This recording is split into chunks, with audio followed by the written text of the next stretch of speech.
Amen. Praise the Lord. Tayong lahat po ay magsitayo at buksan po natin ang salita ng Diyos.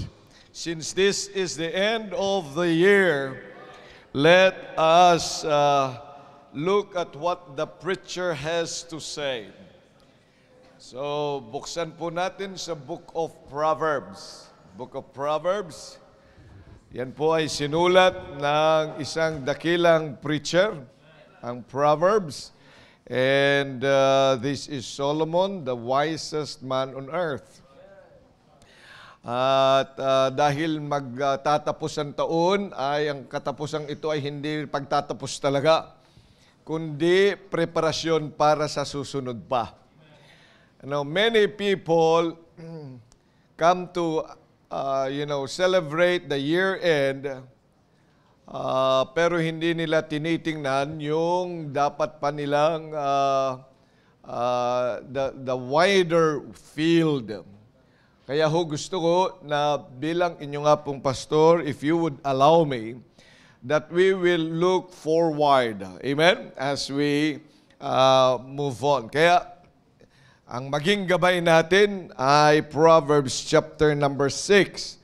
And I'll also be preaching part 2 this afternoon after our Budal fight this afternoon. Amen? Okay. Pagkatapos po nito, huwag kayong mag-alala.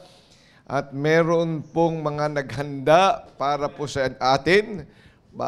Para 1 o'clock, we would like to start off our service in the afternoon para mas maaga na umuwi kayo para magpaputok doon sa inyong bahay. Huwag ho muna dito. No? Amen. Okay. Ako'y nagpapasalamat kasi may isang member sa amin na bibigay daw siya ng live na baboy pagkatapos ay it's about 60 kilos. And I thank God. Sabi ko, sige, tama-tama. At yan ang gagamitin natin lunch. Kaya si Miko nagluto ng binagoong ang bagoong. Okay? Gutom ka na? Si Ma'am Nora naman ay nagluto ng kaldereta. Okay? Oh. Sino nagluto ng dinuguan? Okay. At of course, ay mamayang gabi, we would like to invite you kung wala kayo talagang mapuntahang iba at 9 o'clock in the evening, we will start our program here.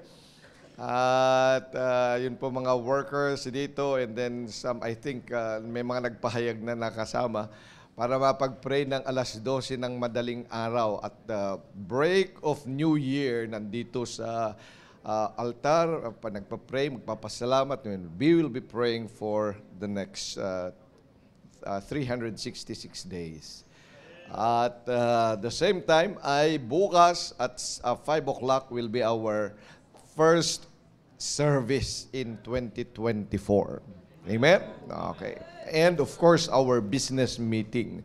At dyan po ang awarding sa mga nagawa na atin ng buong taon ng 2023. And dun ko rin bibigay yung calendar natin, how we are going to do or do things in the next few months. Okay? Amen? In 2024. Yan po ang buhay dapat natin. Hindi bara-barabay, may plano. Amen? Okay, Proverbs chapter 6. And let's read verses 1 to 12. Let's take time to read. Amen? Lalo na kapag ikaw ay hindi nakapagbasa ng Bible mo, ay ngayon ang pagkakataon makapagbasa. Amen? Okay, let's read. I read verse 1 and then you read verse number 2. Hanggang makarating tayo sa verse number 12. Proverbs chapter 6. My son, if thou be surety for thy friend, if thou hast stricken thy hand with a stranger,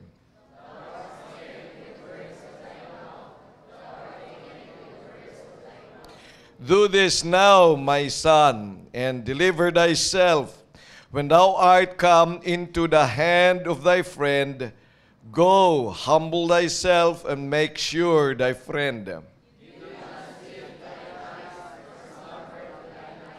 Deliver thyself as a roe from the hand of the hunter, and as a bird from the hand of the fowler.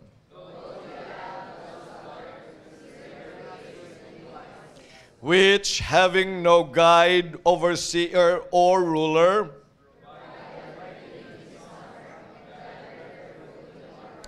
how long wilt thou sleep, O sluggard? When wilt thou arise out of thy sleep?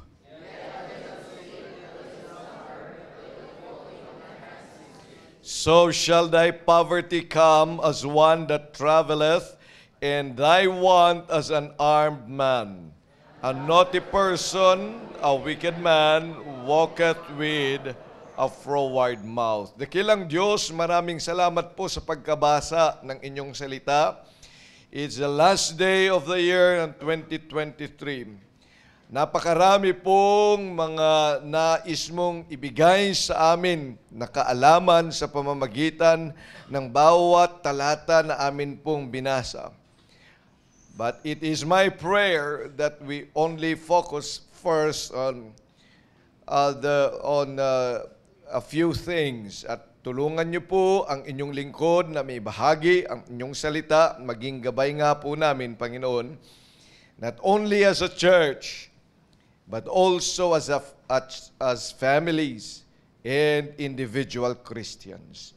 Sa amin pong pagtatapos na ito ng 2023 and as we expect for 2024, help us indeed to live and see ourselves yung pong mga nais mo na dapat ay nagawa na namin at dapat pang magagawa. At kung anong mga bagay na dapat namin pong iwanan upang magawa ang inyong nga pong ipinagagawa sa bawat isa sa amin. Maraming salamat po sa pagkakataong ito. For this I ask in Jesus' name. Amen. Okay, please take your seats. Ang salita po ng Diyos na nais ko pong ating bigyang pansin ay nandyan po sa verse number 3. At maliwanag po, no? Do this now, my son, and deliver thyself. Do this now, my son, and deliver thyself. Alam po ninyo, ito ay ibinigay sa mga anak ng Diyos. So kung hindi ka pa anak ng Diyos, hindi para sa iyo ito. Okay, itulog mo na lang. Dahil hindi ito para sa iyo. So, are you a child of God? Kaya huwag kang matutulog. Okay? Pero gusto ko pong maunawaan natin kung paano maging isang anak ng Diyos. Ang anak ng Diyos ay hindi dahil mayroon kang relihiyon. Ang anak ng Diyos hindi dahil ikaw ay mabait. Hindi dahil ikaw ay mayroong matinong pamilya. O kaya maganda ang iyong trabaho. O kaya ang iyong lipi. Maganda ang iyong lahi. Hindi yun ang batayan ng pagiging anak ng Diyos. Ang pagiging batayan ng anak ng Diyos ay naayon sa kanyang salita at maliwanag sa salita ng Diyos paano maging anak ng Diyos. John chapter 3 and verse number 5 ay naririyan papaano ang isang tao magiging anak ng Diyos. He must be born again. Except a man be born again, he cannot see the kingdom of God. But how can a man be born again? Tanong ng isang pantas. Can he again get into his mother's womb and then be born? Biro mo yan, matalino yun, leader yun. Si Nicodemus ang pangalan ay tinanong ang Panginoon, paano ba mabuborn again? Ang sagot ng Panginoong Kristo sa kanya, be born of water and of the Spirit. So yung water po na tinutukoy diyan, mga kaibigan, mga kapatid, yan po ay ang salita ng Diyos. Dapat ikaw ay ma-born again sa salita ng Diyos. In other words, ang salita ng Diyos, yun ang iyong paniniwalaan ng buong puso. Yun ang iyong i-embrace. Yun ang paniniwalaan mo kung anong declaration yan. Yun ang iyong i-embrace sa iyong buhay.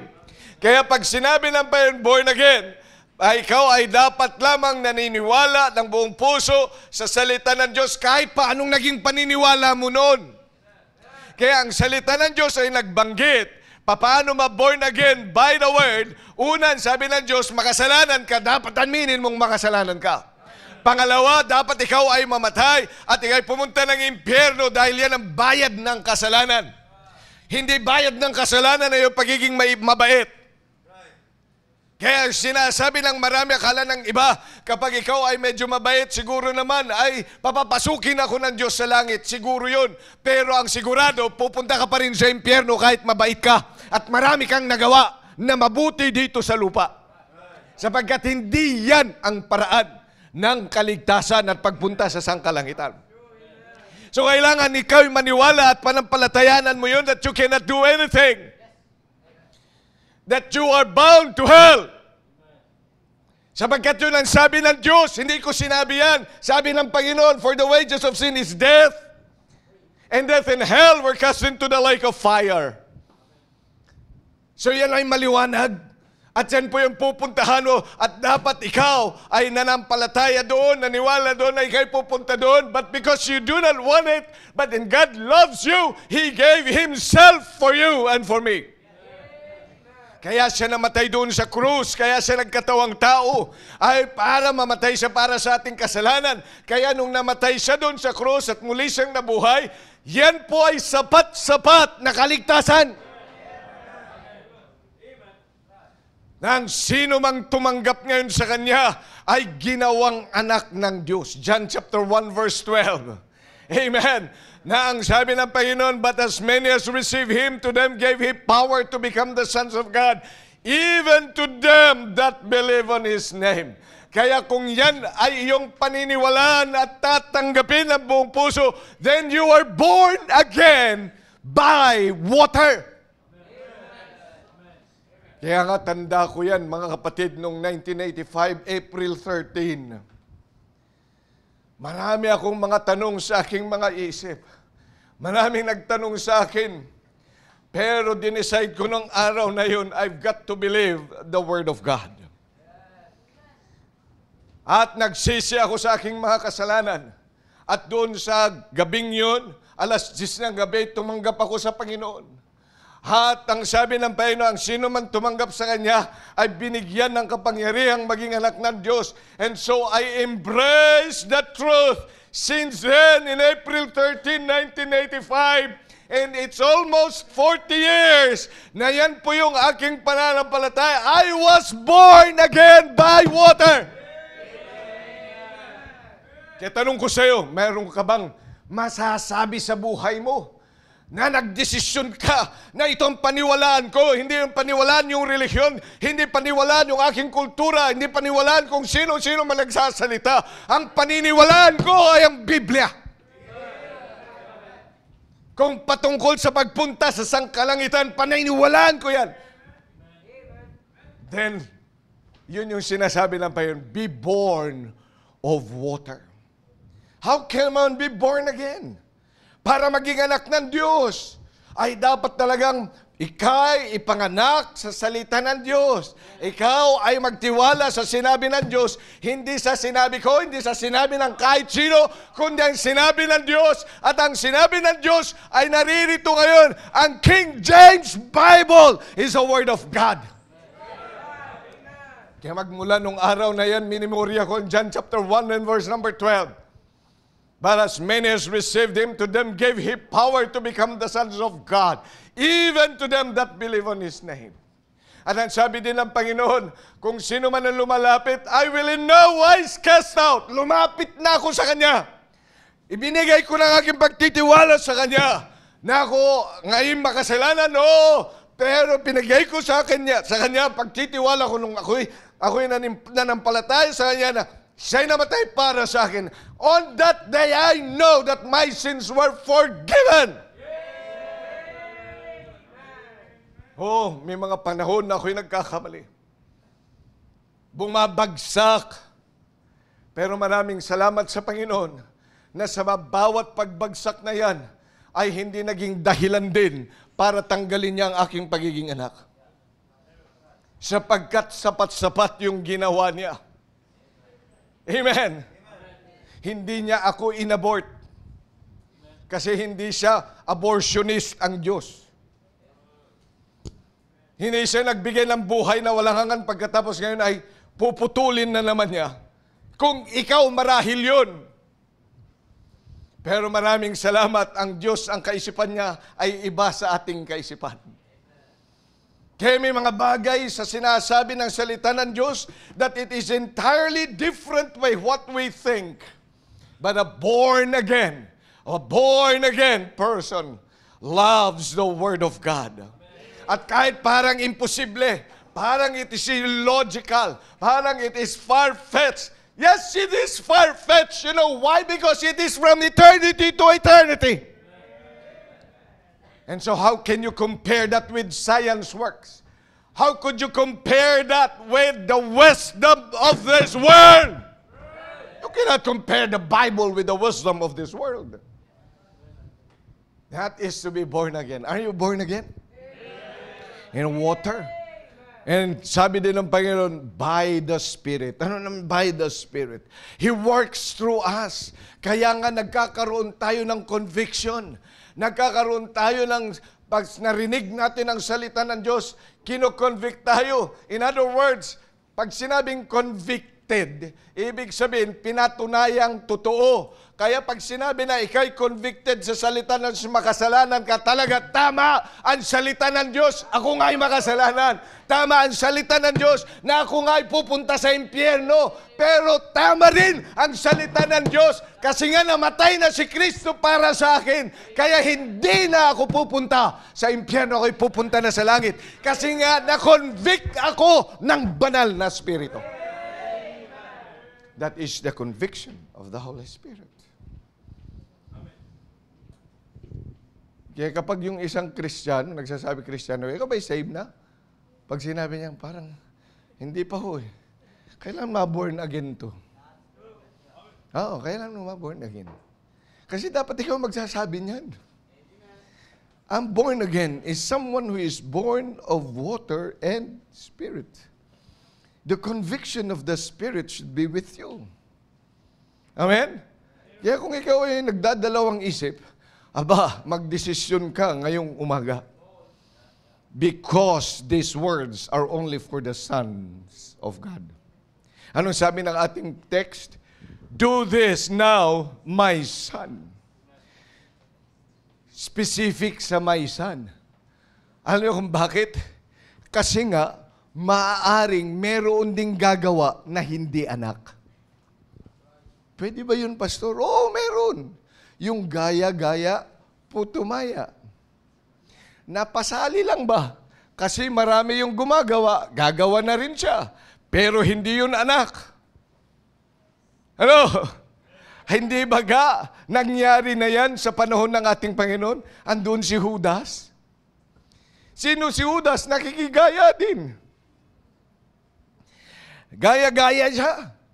Pero ang tingin niya sa Panginoong Jesucristo, hindi Diyos, kundi pabaliktad. Yung salitang God, ang tingin niya on the other side. Sige nga, pag ang basa mo sa salitang God ay magmula doon sa left to right, ano basa?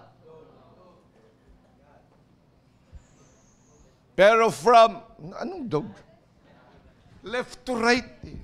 Left, G-O-D. So from left to right, ano? Oh.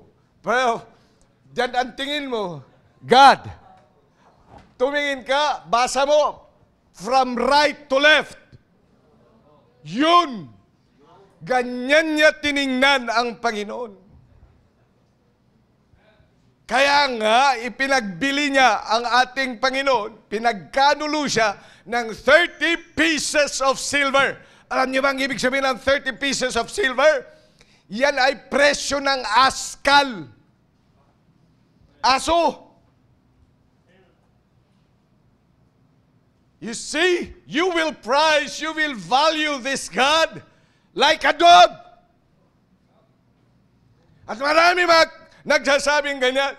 And yet, among the 12 apostles, he was one of the seemingly trusted person. Why?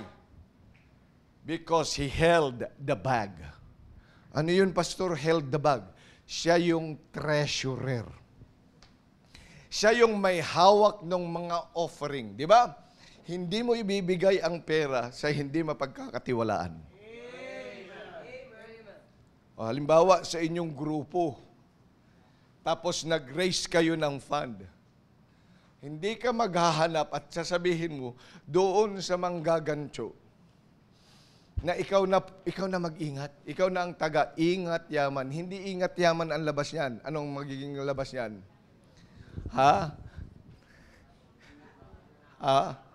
Nakaw yaman yun. Nakaw yaman yun. Para lang politiko. Diba? Ganun yun. So, ilalagay niyan. So, you see, among the 12, he was trusted. Paano ho kasi ang tao, ang tingin lang natin panlabas.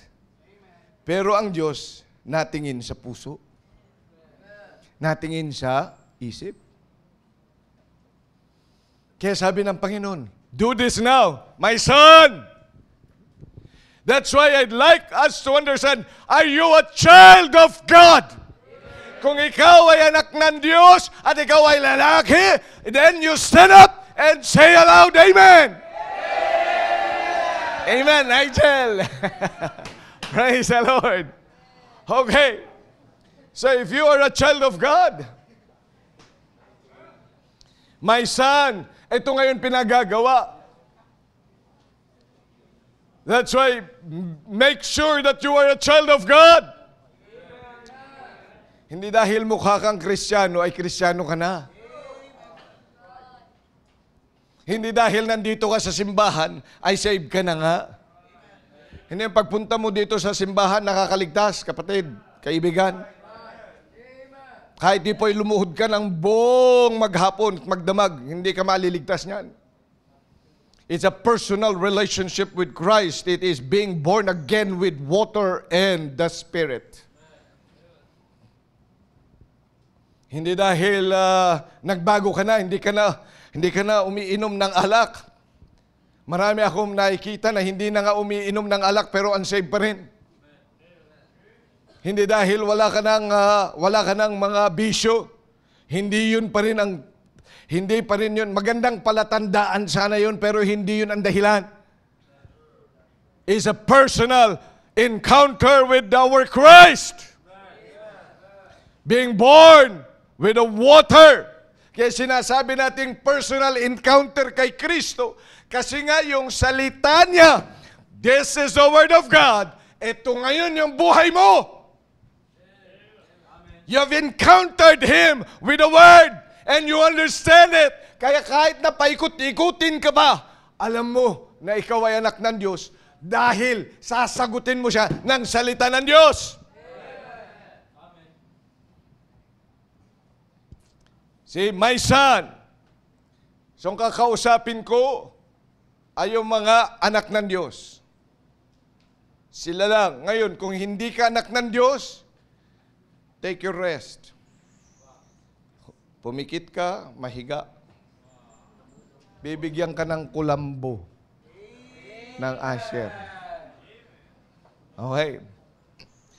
3 bagay lang in very short period of time. Kasi kakain na tayo ng lunch. Itutuloy ko naman mamaya eh. Una na dapat, anong mensahe? Alam mo, pag tayo ay nagbabasa ng salita ng Diyos. Naintindihan naman natin, do this now, my son, and deliver thyself. So may pinagagawa ang Diyos. Amen? May pinagagawa ang Panginoon. Okay. At kung ano yung pinagagawa ng Diyos, mamayang hapon natin malalaman. Kaya kung wala ka mamayang hapon, ay hindi mo alam yung gagawin. Na kung ano-ano na lang gawin mo. Okay. Pero anong gagawin natin ngayong umaga? Ay tingnan muna natin. Bakit ba ito? Okay? understanding the message of this word. Do this now, my son, and deliver thyself. Medyo mas mataas na antas ng pag-aaral yun. Bakit sinabi ng pa yung do this now, my son, deliver thyself? Ano ang pinararating sa atin? Number one na pinararating ng Diyos sa atin.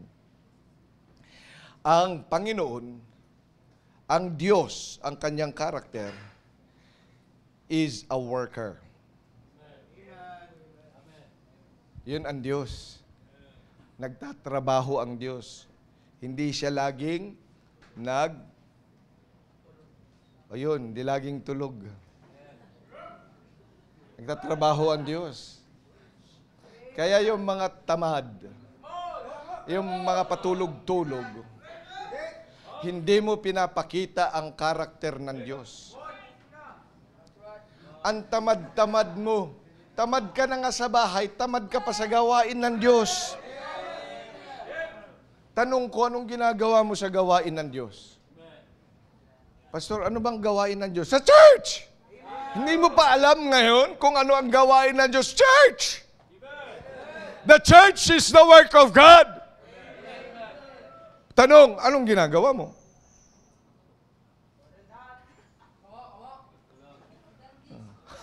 Ay kung wala kang ginagawa, ay di, tatamad-tamad.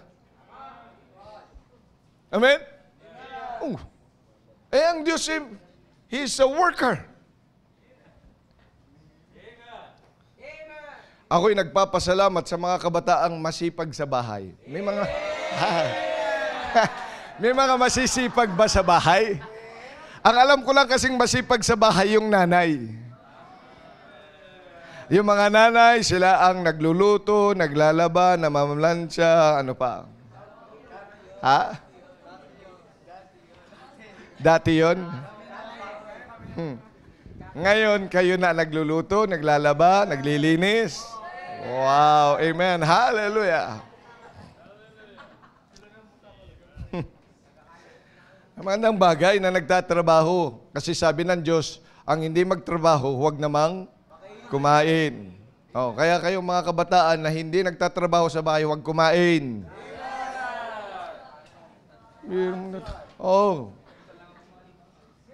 Karakter kasi ng Diyos yung nagtatrabaho. Pero tingnan nyo ha, marami mga masipag sa bahay, pero tamad sa simbahan. Bakit kumunti na yun? Masipag sa bahay, pero tamad sa simbahan. Hindi ginagawa ang gawaing inatas ng Diyos. Ano bang gawaing mga inatas ng Diyos? Amen! Go thyself! Go! Ano sabi ng Panginoon sa simbahan? Go and teach all nations, baptizing them in the name of the Father and of the Son and of the Holy Spirit, teaching them to observe all things whatsoever I have commanded you. You see, soul winning and discipleship, yan ang gawain ng simbahan.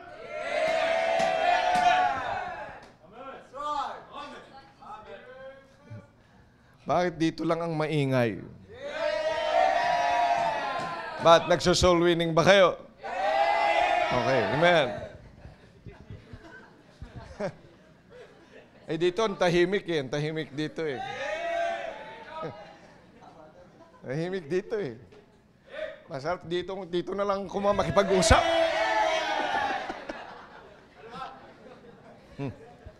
Okay. Worker. And now God is a God of action. When He made man, He put him in the garden to dress it. Yun talagang original. Nung ginawa ng Panginoon, although everything is already provided, and yet He said, dress this garden. Ano ibig sabihin ng dress this garden? Hindi yung bibihisan, kundi aayusin. Develop. Magbigay ka ng pangalan kung kinakailangan. Yung mga hayop na nandun, pinangalanan. Ito, maunggoy ito. Ito, mga ganyan. Ito, yan. So si Adam ang nagpangalan ng mga yan. Ang mga puno, ganun din pinangalanan. And then he developed. Why? Because that is God's. Kaya pag ikaw din ay mag-aasawa, dapat may trabaho ka. Kung wala kang trabaho, huwag ka manligaw. Ay, kayong mga nasa nag-aaral pa, na kayo yung mga pal. Oh, binibigyan ka lang pang pamasahe, binibigyan ka pang kain mo, pagkatapos lakas ng loob mong manligaw. At magtutuwang magtrabaho. Bago ka man lang manligaw, magtrabaho ka muna. Kaya kayong mga nagtatrabaho na, pwede na. Mag-soul winning muna. See, work. Amen. When Adam fell in sin, he dressed himself, but God did not like it. And so God dressed him. Biro mo yun, nagtrabaho pa rin ng Diyos. Ay, malaki na yan si Adan eh. He could have been responsible. But God still took the responsibility to dress him in Eve. Anong ginawa niya? He made him coats of skin. Ang tawag natin dyan is the redemptive work of Christ in the Garden of Eden. Biro mo yung kinakailan ay an innocent lamb has to be slain para lang mabihisan sino? Si Adan at si Eva na nagkasala na dapat sila ay parusahan. But God so loved the world. And so He worked, and worked. Kaya nga pati yung kaligtasan mo, it is His work. Yung kaligtasan ko is not my work, it's the work of Christ. And until now, He is working in me, He is working in you, He is still working. And in heaven, He is still working. Baka hindi mo alam, kapatid, that in heaven, Christ said, I'll go to prepare a place for you. He is preparing a place for us. Mansions. Bawat isa sa atin ng mga naligtas, nagpe-prepare ang Panginoon ng ating tutuluyan. Pero hindi lang yun, multitasking ang ating Panginoon. He said also that He is our advocate. Tagapagtanggol din sapagkat mayroong mga nag-aakusa sa atin sa harap ng Ama. Because of our failures, of our sin. But our Christ is our advocate. Yan ay araw-araw na ginawa ng Diyos. Every time we fail, there is an advocate. He comes to our rescue. That's our Christ. So He's a worker. Ginagawa niya lahat ng mga paraan para sa iyo at para sa akin. Kaya nga ang tanong ko, anong ginagawa mo? Kaya sabi ng Panginoon, do this now, my son. Anong ginagawa mo sa gawain ng Diyos? The second thing that this verse tells us, not only that it tells that our God is a worker, a workaholic, ika nga, na dapat bawat isa din sa atin ay hindi nagpapabaya, hindi naglalaro sa gawain ng Diyos.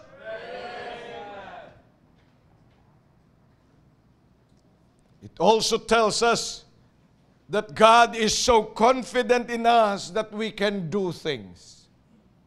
Sabi niya, do this now, my son. Ibig sabihin, He is confident that we can do something else. Amen? May ipapagawa ba ang Diyos na hindi natin magagawa?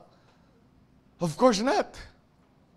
Magagawa natin. Kaya nga sabi ni Apostle Paul, I can do all things through Christ.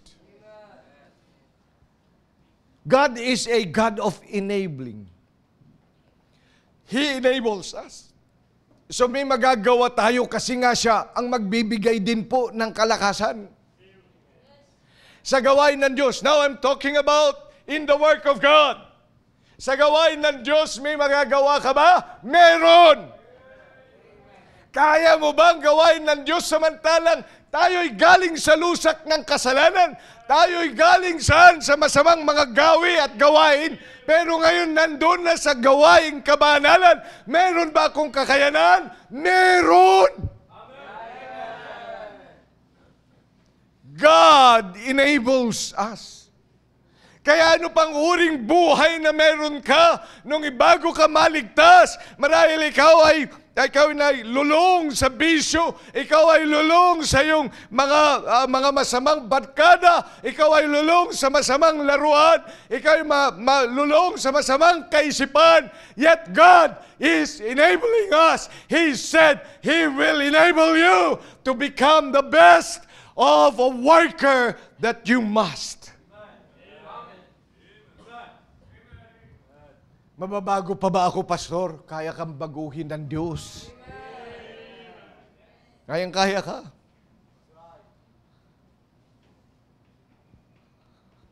Si Moses, the greatest man in history of Israel.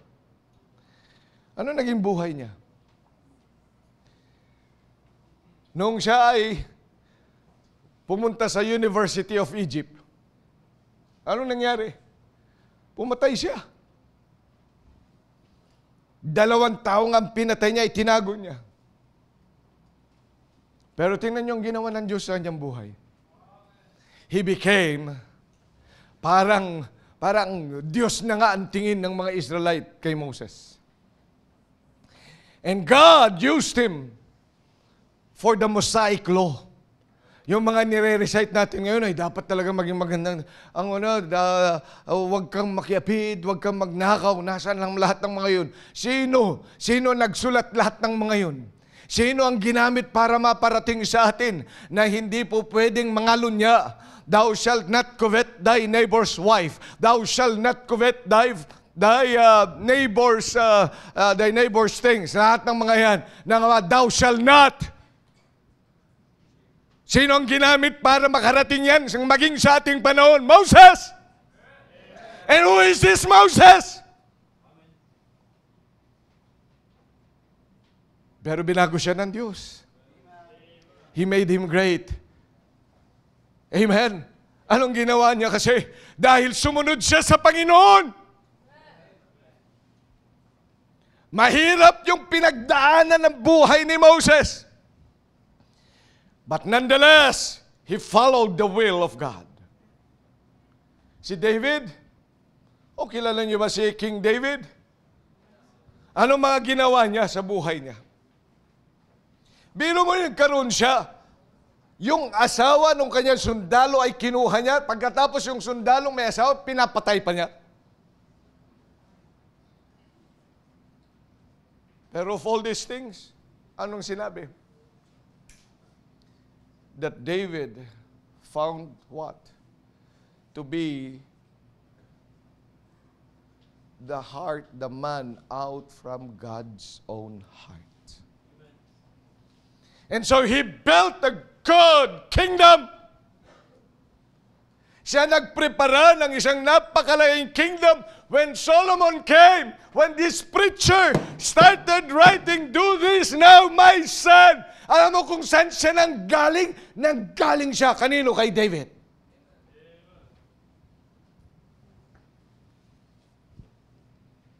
Alam natin, si Pedro, mangingisda lang yan. Siguro si Pedro kapag nakaapak ng upos ng sigarilyo, gaganyan niya lang yan dahil sa kakapalan ng kanyang kalyo. Wala lang sa kanya yon.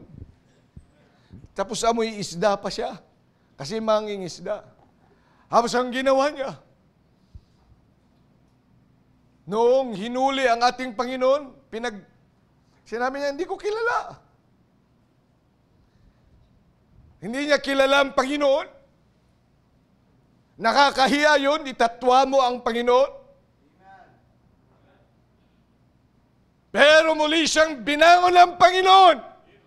And then at Pentecost, He preached one sermon and 3,000 souls saved. Wow! Pwede pala yung gamitin ng Diyos ang isang hindi naman aral. At sa pang nagtatwas sa Panginoon,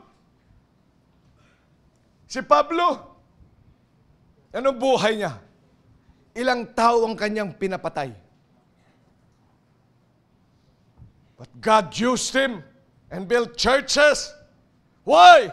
Because he sought the will of God. Dahil nga ho, may gusto ang Diyos na gawin niya at siya po'y naging available and then he followed because God has confidence in you and in me. Kaya huwag mong mamaliitin ang iyong sarili kung ikaw ay anak ng Diyos. Are you a child of God? Amen. My son, sabi ng Panginoon, do this now and deliver thyself. Yes, he has confidence. He's a God of enabling. Kaya ngayong 2024, yung mga maliit ang tingin niya sa sarili, walang magagawa sa gawain ng Diyos, may magagawa ka. Amen. God loves you and He has a plan for your life. Anong gagawin mo sa gawain ng Diyos? Meron at meron yan. And then He said, do this now, my son, and deliver thyself. Not only that, it tells us that God is a worker, that God has confidence in us and we can do things. It tells us also that our God is a fruit checker. Fruit checker, ibig sabihin, siya po ay bumibisita sa kanyang mga anak na inatasan niya na may gawin. At nagtitingin ang Diyos ng bunga. Amen.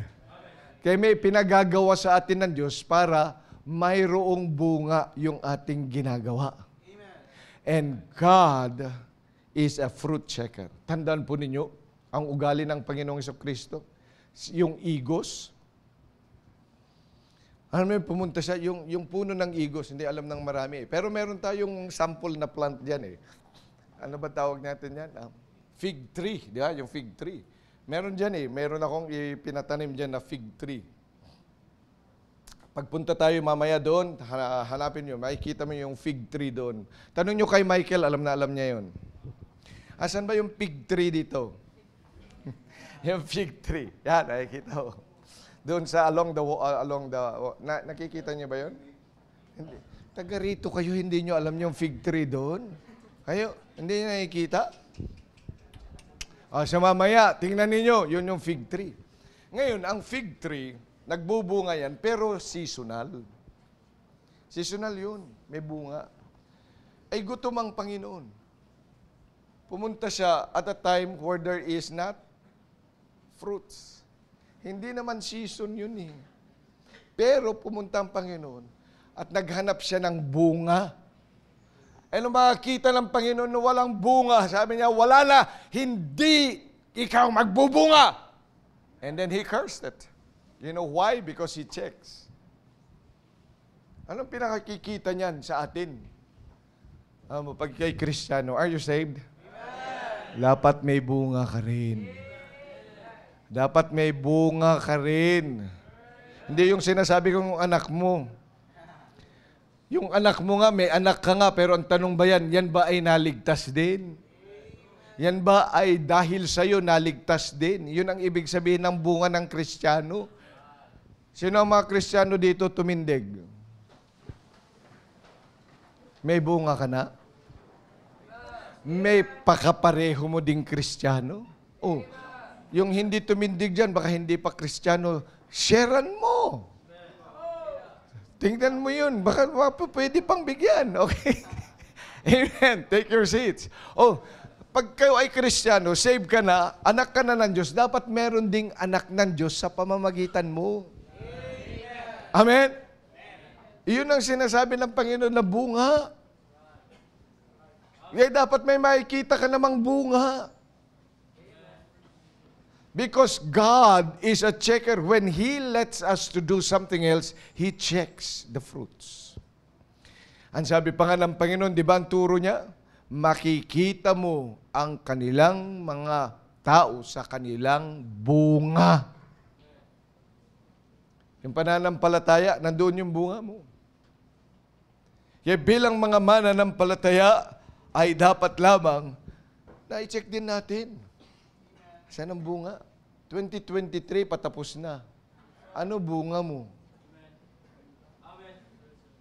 Bungang araw? Anong bunga mo? Bilang mga anak ng Diyos, dapat tayo ay matuto. Ngayong umaga, have you had a fruit in the work of the Lord? Kumusta ang ginawa mo at gawain mo sa gawain ng Diyos? May bunga ba? And oh God, patapos na taon ito. Kaya pag tiningnan mo na wala kang bunga, o kaya kukunti ang bunga, o kaya yung mga bunga mo ay lahat na nagkalputan, parang nawala lang. Meron pang 2024. Ang utos pa rin ng Panginoon, do this now, my son, and deliver thyself. Patapos naman ng taon, di ba? Usually, yan ang kanilang ginagawa. Inventory. Let's have time to have an inventory of ourselves. Mga anak ng Diyos. Mga anak ng Diyos. Mga anak ng Diyos, meron ba? Ang mga anak ng Diyos, sabi ng Panginoon, do this now, my son. Let's have an inventory of ourselves. What have we been doing in the work of God? Meron ba? Kung wala, bakit hindi natin ayusin? Ipanalangin sa Panginoon ngayong araw na ito, Lord, ngayon kong naintindihan, I have to have a part in your work. Now I know that you are a worker. Now I know that you are confident that I can do something else. Now I know that you checks fruits. Let me respond properly. Let's all stand up, please.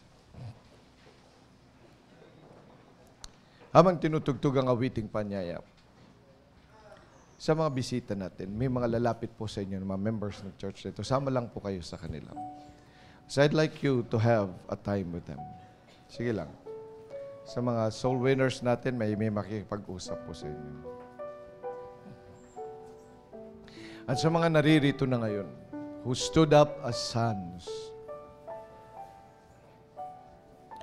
Now, the challenge from the Word of God this morning, do this now, my son, and deliver thyself.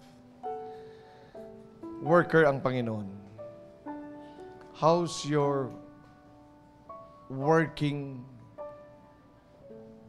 relations with the work of God?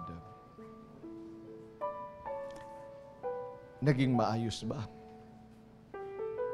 May mga kakulangan ba? Do this now, my son, and deliver thyself. Natatakot ka ba kasi baka hindi mo kaya? Kasi wala kang kakayanan. God has confidence. He is an enabling God. Buhay pa tayo, nandito pa. Ba't hindi mo isuko ang buhay mo? At gawin mo ang pinagagawa ng Diyos sa buhay mo. Huwag tayong maging mataas. Maging humble tayo. Wala kang bunga. Nitong mga nakaraang taon, bakit hindi ka mag-goal? Panginoong Diyos, help me be a fruit bearer. I know. O marahil ikaw ay may bunga, ikaw ay nagtatrabaho, that you are doing things. Keep on doing it. Huwag mawala yung fire na yan. So as the piano is being played, ba't hindi tayo lumapit sa Panginoon dito sa altar? This is anyway the last Sunday. Bakit hindi tayo lumapit sa altar, maipag-usap sa Panginoon? hindi ka pa nakararating sa altar na ipag-usap sa Diyos, ba't hindi mo gawin ngayon? Do this now, my son, and deliver thyself.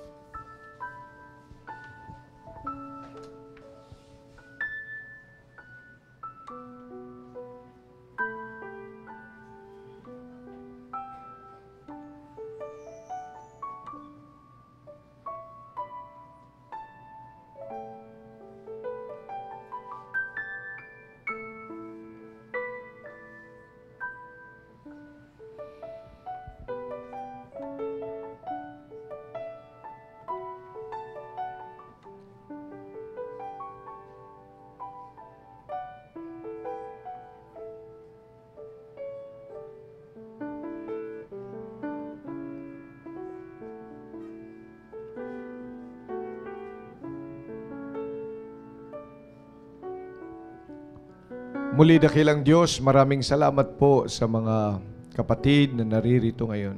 Your children who has come to talk with you. Maraming salamat po sa inyong salita, sa inyong confidence sa amin. Maraming salamat sa inyong ihemplo that you work.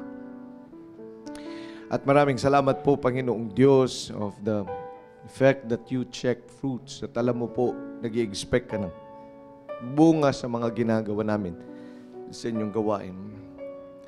I pray, Lord, patuloy pagpalain ang mga kapatid na ririto ngayon. I don't know kung ano pong kanilang mga dinala sa inyo. But together with them, we ask that you are going to bless them. Maraming salamat po sa pagkakataong ito. Sa pangalan ng Panginoong Yesus. Amen. Amen. And the people said, Amen.